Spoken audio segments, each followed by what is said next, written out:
What is going on, ladies and gentlemen? Welcome back into another video. Today's video, I'm going to try to help you guys get better at Paladins, and not just Paladins, any hero shooter of the multiplayer, player versus player style, alright? And it works. I 100% am sure that it does work. I have applied these very same rules to any game of the same style, genre, whatever you want to call it, like Overwatch, even Team Fortress 2, etc. And I guarantee you for a fact that it does work. It even works in stuff like Call of Duty and so on. Okay, so let's get into it. But before we get into it, I want you guys to do me one teeny tiny favor.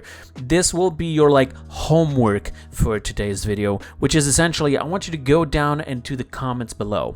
And imagine you're talking to a brand new player, but you only have the chance, to say one tip. Tell them one single tip. It doesn't matter if it's already said in this video. It doesn't matter if it's something that everybody else already said in the comments. I want to see what you would say for your friend who's playing for the very first time Paladins, to help them out in their journey, but you only have one chance, one single tip. I want to know what it is. All right, now, without any further ado, let's get into the video. Now, this will be 5 different tips, 5 steps, whatever you want to call it, but not in a specific order. None of them is better than the other, although some of them obviously have more value. I'm not really going to rank them up, okay? So the first one, straight away, I'm going to call it team play. Now, I know that this is very cliche. I mean, yes, you're in a 5v5 match, and yes, you do have to play with your team, but this is not necessarily what I'm saying. I'm not saying that you have teammates and therefore you have to work with them. I'm saying stick together to your team. Work in favor of your team. Protect them, help them, let them help you. Okay? A lot of people playing this game, unfortunately, will run off by themselves, will have poor positioning, completely going to the left side of the map and letting their team go into the complete right side of the map, and then when they notice, they end up dying. And what this happens, what this originates then, it is that your team is now down by one player, right? And it makes it super hard, all right? Your support, which probably isn't you because you were just going on by yourself, and usually supports don't do that, but your support is now completely wide open with less one person to protect and help that support, right? And maybe you don't even have a support. It happens all the time. Don't fret, don't worry. Paladins is known for having one awesome feature, which is items and the item shop that allows you to survive, right? And so even then, you still want to stick together with your team. I know that you're probably thinking, oh, but sometimes we have the worst team comp ever, right? We don't have a tank. We don't have a support. It doesn't matter. Believe it or not, it's not all about just team comp. Yes, definitely it will help having a perfect team comp, but when you're playing casuals, you are playing with a blind pick game, right? So you don't know what the enemy is picking. So unless you're with your team just picking literally meta picks, it's not going to be easy, all right? So the most valuable thing is actually playing together with your team, right? Stick together with them. Don't push by yourself. Don't go by yourself into the other side of the map. Protect your team together and let them help you. Even if they're worst at the game, folks, even a blind monkey can somehow still hit something, right? And that's definitely what's going to happen, all right? Your teammates will definitely hit something, even if it is one shot. And that might be the difference between you winning that fight and, well, feeding and letting your team now be in a very bad position of 4v5, okay? So that is step number 1. Make sure you stop playing with your team. Stop going by yourself. Stop trying to play the hero. Guess what? This game does not award you for being, the guy with the most kills on your team. It does not. I'm not kidding. Your experience that you receive in the end of the match, it literally does not give you more XP if you get more kills. I know, shocker. It's based on time. It's a simple formula that they do this way.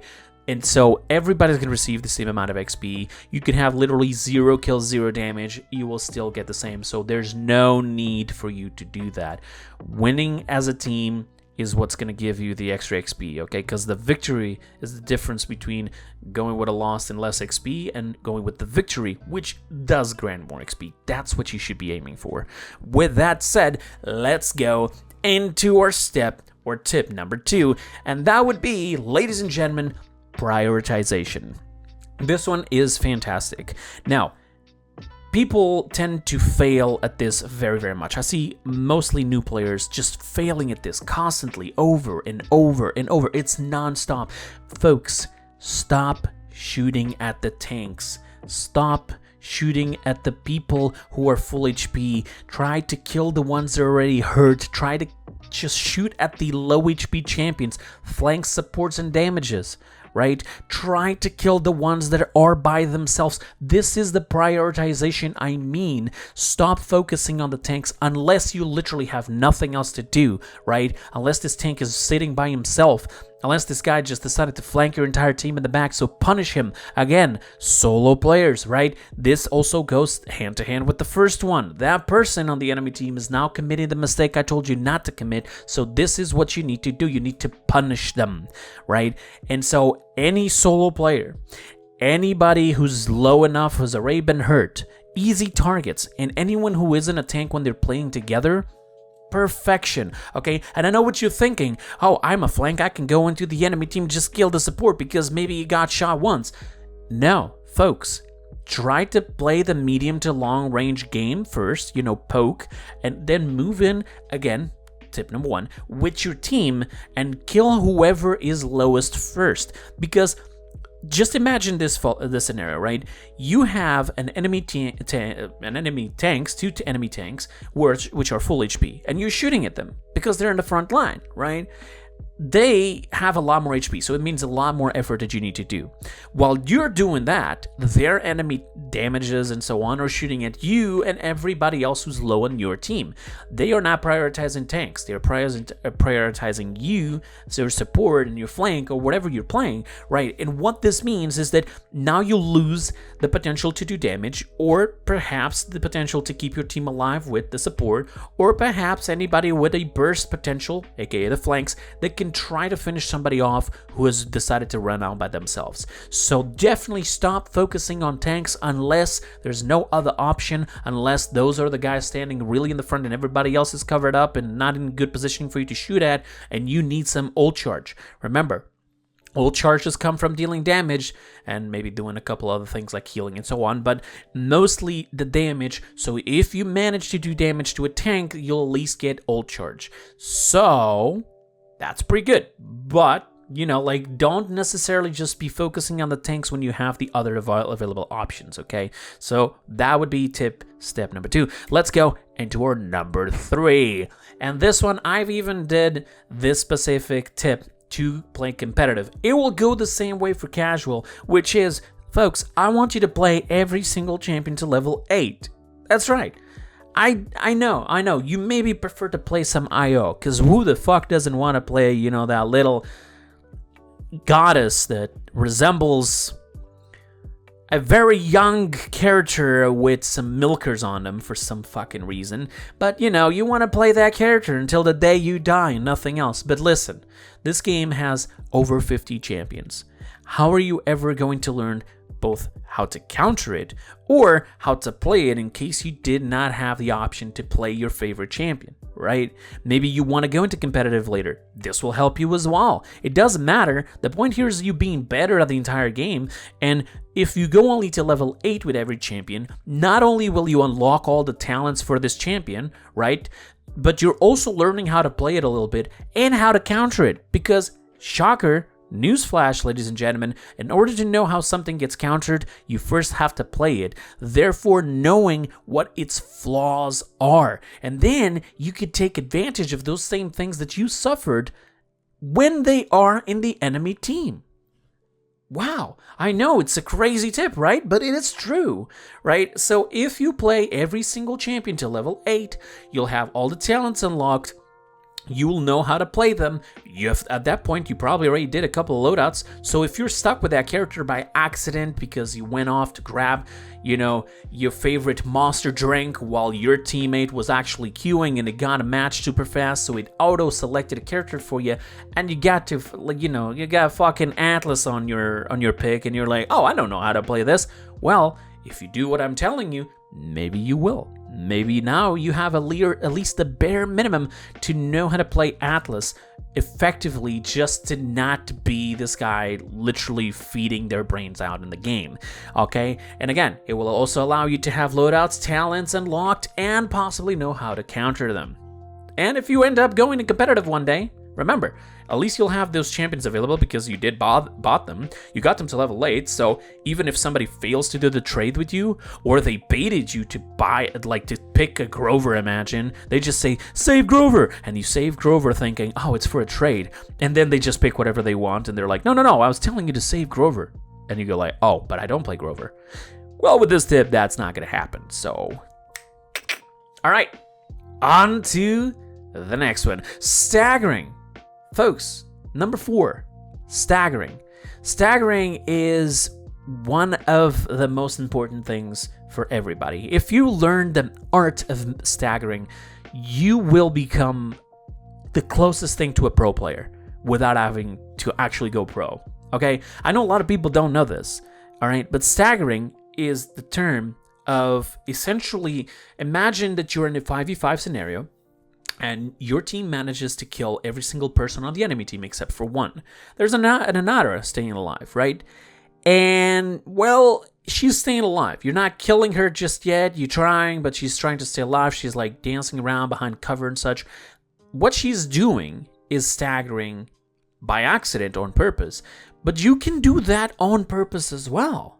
Because you've killed everybody else, you just don't kill her on purpose until her team has fully respawned, forcing her to now respawn later, meaning that when their team does come back all together, they had to either decided to stay back and wait for the Inara to come back to life and then go together as a group, or they come in together as 4 people and that 5th person is still on the respawn timer. Therefore, the fight that goes next to you is a lot easier. So not only did you just won that point fight and you forced the enemy back, but now they have to wait longer to contest, or if they try, they won't go full force on you. So that is absolutely fantastic, ladies and gentlemen. That is amazing, okay? And that's definitely something you should do. But there's 2 tips to this, to this double blade or whatever you want to call it.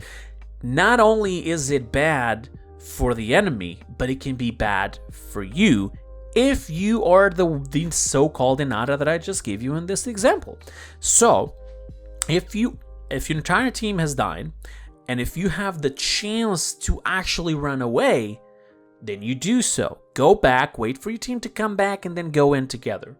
If you do not have a lot of mobility, and you're probably gonna get, you're gonna get pushed, and then killed and staggered, again, intentionally staggered by the enemy team, what you want to do is either A, jump off the map, or B, stand in there in front of them just emoting, and usually they'll kill you. But if they are smart and they're doing the staggering themselves, they won't shoot at you. So when that happens, all right, maybe you don't want to emote. Just don't emote. Just like keep shooting at them. Get ult charge while you're trying to, get yourself to die to respawn with your team. Don't hide behind cover. Literally go in, act like you're playing the game. They'll think that you're actually trying, and they won't try to stagger you, right? If you're like in a higher rank, maybe they will. But in last case scenario, you can just jump off the map. You prevent them from getting ult charge, and at the same time, you do get to go back to the respawn to to respawn with your team and then go together. Do be careful because, if your entire team just died, that means that probably the enemy team now is going to have somebody sitting on point and the other 4 people pushing at you. Now, this is where you need to be smart and actually take advantage of the fact that they have left somebody behind on point, and you're now in a 5v4, and you have to go full force because otherwise they're going to stagger you to not touch the point. And therefore they'll just cap it. All right, but it's way better for you to just die and start off with your team, again, 5v4 because they left 1 in the point, than actually staying there, right? And they're just not going to kill you on purpose so that they can kill you after your team has already respawned, and now your team either has to make the decision of going by themselves and probably losing the fight, or B, just waiting for you and wasting more time to contest a point. So There you go. Staggering, ladies and gentlemen. Do not kill that last enemy on purpose just to force him to spawn later. And do make sure that you are not that enemy, okay? Do not do what that enemy just did. And now, ladies and gentlemen, into our final tip. Now, I'm going to be honest. I actually had two things to put in here. And both of them are very important, actually. But they're very basic as well at the same time. Like, if you've been playing for enough time, you probably have had in the back of your mind that you needed these both. But you probably just never actually do it intentionally. But me mentioning it to you will now be like a warning. Like a wake-up call for you to try to do it on purpose. So here's what I'm going to do. I'm going to give you the 5th tip. Right? And the other one, we'll just call it the bonus tip. Okay, so here's the 5th tip. Ult combos. Okay, ults are one of the best and strongest thing in this game. A lot of people, and this also is a tip if you want to, but a lot of people will save ultimates at the end of a round, right? You will have it at the end of a round, and therefore you will just... you'll start off the next round with a lot of ults, and you try to combo those ults. Not all the ults have the best synergy. Not all of them work super well together. But if you are using more ultimates than the enemy team at the same time, and you're using them effectively, then the chances of you winning that point fight straight away, and then managing to stagger the enemy, and then capping the point for the next round is way better, all right? This is not just for the ultimates as well. This also is for abilities. Some abilities are almost as close as possible to ultimate, so you want to have what is called cooldown management. Do not use all your cooldowns straight away. Make sure that when you do use them, you're using them to its full potential, okay? Don't just waste cooldowns for no reason. Maybe you don't have to use any movement ability. Maybe you're still waiting for your team. Don't use your movement ability. Just wait for your team. Just stay there and just slowly walk up to your allies, or just stay there capping the point while your team is respawning and the enemy team hasn't even reached the point. There's so many different scenarios that I could give to you, but make sure you don't use your abilities in vain. Make sure that every single ability you're using has to count, right? And the same thing goes for ultimates. Remember the second tip I told you about prioritization? Yes, sometimes if you have nothing to shoot at and if you see a tank, they are wonderful ult charges for you. There's a few exceptions, but if you see anybody that, is just standing out in the open, a tank, like capping the point, and you have nothing else to shoot at, then shoot at them. Right? Get that ult charge. Save your ultimates for when another person from your team is using an ultimate. Sometimes 2 ultimates at the same time, it's enough to actually break an entire point fight. All right, that's fantastic. And so sometimes you'll have a Ceres that will ult, and you have maybe then a Bomb King who's going to ult at the same time. Learn those timings. Learn the timings of the animations of the ultimate, the sound cues of the ultimate, and how exactly every ultimate works. Which goes back into number 3. Knowing how the ultimates work, knowing how to play all these characters to level 8 will allow you to know how you can combine them and what goes well with what. So you're not only learning the game, but now you're going to a next step and doing combos. That is fantastic, right? Again, this also goes with abilities, so cooldown management and ult combo, ult management, whatever you want to call it. Take those tanks, and remember when I said that there were some exceptions? So a lot of people don't know this, but here's a free extra tip for you. If you're shooting at somebody with a personal shield, let's say a Torvald, or somebody who Torvald did place a shield on, or maybe Ruckus, when Ruckus does that entire shield thing, if you are shooting at them, it will not grant you ult charge. You might give it a test and just see what I'm talking about. Shields do not provide you ult charge. Those are personal shields, and they are covering their HP. Unless you're doing HP damage, you will not be getting any ult charge, okay? So, yeah, do exactly what I'm telling you when it comes to that. And now, ladies and gentlemen, let's go over to our final tip, the bonus tip. Now, this is more of a strategy tip, right? And it will only work, obviously, in game modes like Siege or anything that resembles Siege, where you have multiple different rounds and you have, what it's called the combat mechanics. So if you don't know what combat mechanics are, quick little sum for you. combat mechanics are there to help the team that it's losing. So if you're losing by 1 point or 2 points, you will be aided by the game itself. Now, there's multiple different ways how the combat mechanics will help. For example, if you're losing by 1 point, the tick rate of capping the point usually is 3% per tick, right? It goes 3, 3, 3. But if you're losing by 1 point, it will go 3, 3, 4. And if you're losing by 2 points, it will go 3, 4, 4. So you'll cap the point a lot faster. Now, there's one thing that the game doesn't tell you, and developers might even try to unconfirm this and say that it's not true, but I have tested it. But when you are losing by a lot, the ticks will also be faster. They won't tell you this. Not only are the ticks faster, but they also give you more percentage. So, if you're losing by 2 points, you can actually take this to your advantage. Be so aggressive, just like imagine the first round, right? They cap the point, they deliver it. Instead of just wasting your ultimates in that first round, trying to prevent them from delivering the payload, let them actually do that. Save your ultimates, farm the enemy just to get ultimate so that you finish that first round. You're now losing by 0-2, obviously, and then the next round, you have more ultimates than they do, right? Try to pay attention to who's already used ultimates on the enemy team. And now in the next round, because you are actually losing by 2 points, capping the point is going to be a lot easier. Having ultimates to start off this fight means that you're probably going to get to the point a lot faster. If you combine it together with the staggering, like I told you, the combo ulting and cooldown management, all of this together is now going to make you cap that point 100% for sure, super fast. But here's a strat that not a lot of people know, and pro players are using it all the time. Now, you'll cap a point for capping you'll get a point for capping the point, right? Now, the score was 0-2, right? And now it became 2-1. So, here's another one. Force the enemy to use all their ultimates, save your ultimates, and do not deliver the payload. Ladies and gentlemen, I know this sounds wrong. You're literally feeding on purpose. Like, what? But hear me out. If you do not deliver that payload, the enemy team will get a point, and therefore it becomes a 3-1. Again, you're losing by 2 points. You force them to use some ultimates. You now have ultimates on your team. You again will have the aid of the game to cap the point. Use the ultimates to win that fight. Remember to stagger the enemy. Cap the point super fast. And now it's 3-2. And you can do this again.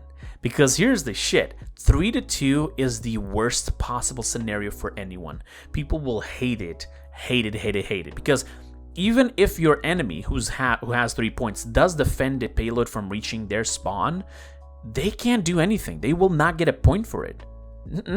No, right? It's a 3-2, which means in the next round, you have the potential to finish the entire game by capping and delivering. Ladies and gentlemen, I just gave you one of the most strong tactics in the entirety of Siege. It's literally feed to capitalize about it later, because the game gives you aid and you can now win. In a 3-2 scenario, you are losing by 1, not 2, but you still have the help. The ticks will go faster when capping the point, and you will gain a 3-4 point percentage per tick, which you'll cap a lot faster. Meaning, again, in a 3-2 scenario, if you have to let them on purpose defend it, do it. This round is yours.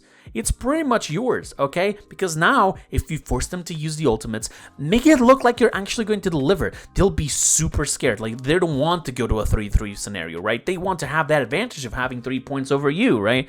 They have 3, you have 2. They want to have more points. So force them to use the ultimate, and you save your ultimates. That's right. Be smart about it. See who has used ultimates and who hasn't, and force them to try to use it by putting pressure on them. They use their ultimates, and in this scenario they defended. You have ultimates, they do not. You have help from the game, they do not. The next fight you probably will win, cap the point, and from then on, ladies and gentlemen, you just have to deliver it, and you just won the game. And all of this, obviously, and the first round, you lost 2 points. The second round, you cap 1 point and they gain another one, so it's a 3-1.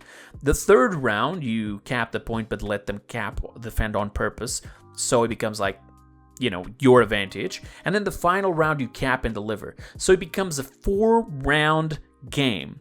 But this strat is one of the most disgusting things in the game. So much so that actual pro players have come out multiple times and complained about it, saying that in a 3-2 scenario, the players should not have aid from the game. They should not have combat mechanics because they can just do this on purpose and win every match. It's disgusting. Obviously, it also goes a little bit with whether your team knows what you're doing and they know how to do it together with you. So, hey, if you're playing casuals and you usually play in a party with your friends, make sure they watch this video, because I feel like if they know these things and you are all, just with good synergy and you understand what the plan is, every single one of you, even if you have bad aim, even if you're not the best player in the game, I guarantee you that playing together and following all of these rules that I told you about the team play, prioritization, mastering all the champions level 8, staggering, cooldown management, and ult combos, and plus the strat of the 3-2 points, I guarantee you, you're gonna have a bigger of a win rate for sure. And I mean, who doesn't like winning, right? Not only do you get more XP, but you can flex up those stats, ladies and gentlemen. So without any further ado, this is the end of the video. I hope I've managed to help you a lot. I hope that this information will help you be much better in the game. And not just this game, but any other game that has similar features and ways of playing and so on, similar genre of game and so on. And again, I would love to see in the comments down below one single tip you would give to a new player who has never played Paladins before. All right, and I'm gonna go read through all of them. Don't forget to share the video with your friends so they know how to play with you. All right, and that's it. Stay awesome, stay alive, and I'll see you guys next time. Until then, have a wonderful time. Bye bye.